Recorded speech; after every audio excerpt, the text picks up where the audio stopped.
open it up to the rest of the committee. And of course, behind me, Kelly's always got her hand up first. I think she had her hand up before you even said anything. Right. And I had my back to her, and I saw that. So, you talked about the weighted voting on the RTA, that the city should get more because of the larger population. But how would you envision the tribes having a vote? Because they're not, they're in the county or in cities, and some, like Pasquayaki has some in Marana. So how would you weight their voting when they're not actually a municipality? That would be something I would have to, I guess, get more information on to.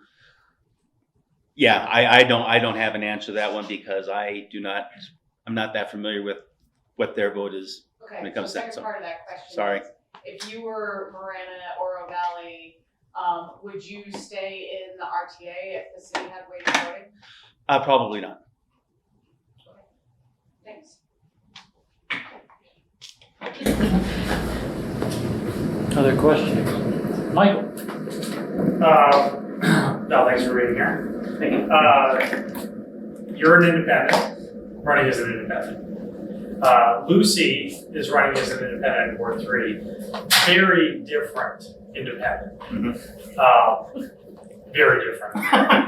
So I guess my question is, how does an independent win in Ward 6 when independents, there's a massive contrast between another independent candidate and you, and the just, I guess, simple fact that it's much more difficult for an independent to win in these citywide regions. Yeah, and that's what it is. So I'm not really running for Ward 6. That'll be the ward. I'm running for city council because it is a citywide election. It's not a ward-only election. So one of the things that I propose when I get in is an initiative to make it ward-only elections in the general. Because like when Steve won back in 2009, he carried, wards 2 and 4, but lost Ward 6, but he still got in. So he wasn't representing his ward. Same thing with everybody else. People in Ward 1 can vote for 2, for 5, for 4, for everybody. That's not a good way, in my opinion, to represent your ward. If you want to be representative of your ward, it should be a ward only. But it's been intact since 1930, so it's not going to change overnight. So as me as an independent running separately, and there is over 30% people in the city of Tucson are registered independent or no party preference. So that's quite a few people that are in there. But like you said, independents are, different ways. And there's a lot of, I guess, political homelessness. And I know for me, I've been an independent since 2001. So it's not something that I just decided to change. I've been an independent for a long time, for 20 years. I actually ran for city council in 1999 against Jose Ibarra as the independent candidate back then. So that was a long time ago, and I said, I'm out of this politic thing. But because it is a citywide election, and I've got a great team behind me.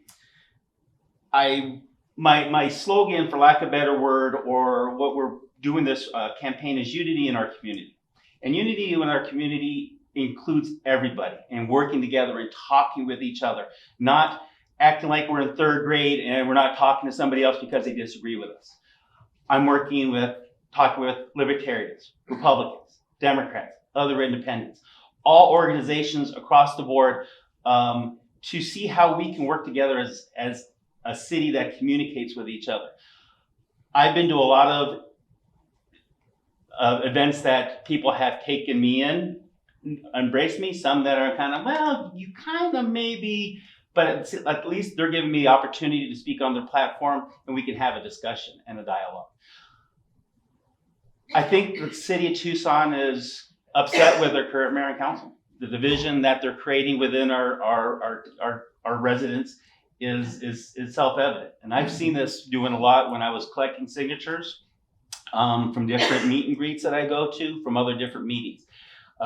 There's a non-complacent, the voters now are not as complacent. They're going to be voting to hear their voice heard. And for me as an independent, It's great because I'm not a party politician. I'm not going to bend party rules. The city charter, citizens of Tucson, number one. Below them is mayor and council. As an independent, I will represent the citizens, not a party. Well, Val, back in 2010, Richard Fimbres asked me to raise money to open up city pools. What I didn't know is that we had an ordinance on the books that didn't allow businesses to sponsor city property. And there's been an anti-business sentiment here in Tucson for decades. Really, it's a culture that was there. Ernie Duarte did a lot to change things in development services. But what would you do to change that anti-business sentiment that is there? Yeah, and I guess it has. First of all, somebody has to get in with a different mindset. That's what has to happen first. And through talking through me and some other colleagues that'll be running for office in 2023, if we get one foot in the door, we can at least start having that conversation. Majority of my friends and associates are business owners. That's my community that I'm in. A lot of them are supporting me because the businesses they don't have a voice. The customer service department is closed in the city of Tucson. It's been that way, like you said, for a long, long time. And we're fighting, but we're binding together to assist each other and help each other out.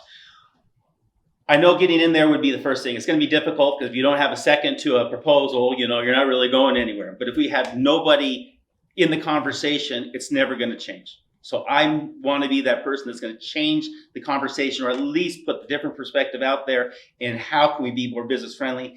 If we can get somebody else out there that can be similar. I know in Ward 3, Juan Padres, I've had a chance to meet with him. Great guy, also a business owner. After talking with him, if he gets in as well, I know we can work together, even though he's a Democrat, I'm an independent. That's not the deciding factor there. It's how do we work together as a city for the benefit of our citizens as well as our businesses, because the businesses are where people of the city of Tucson are working. So we need to make it good for both entities.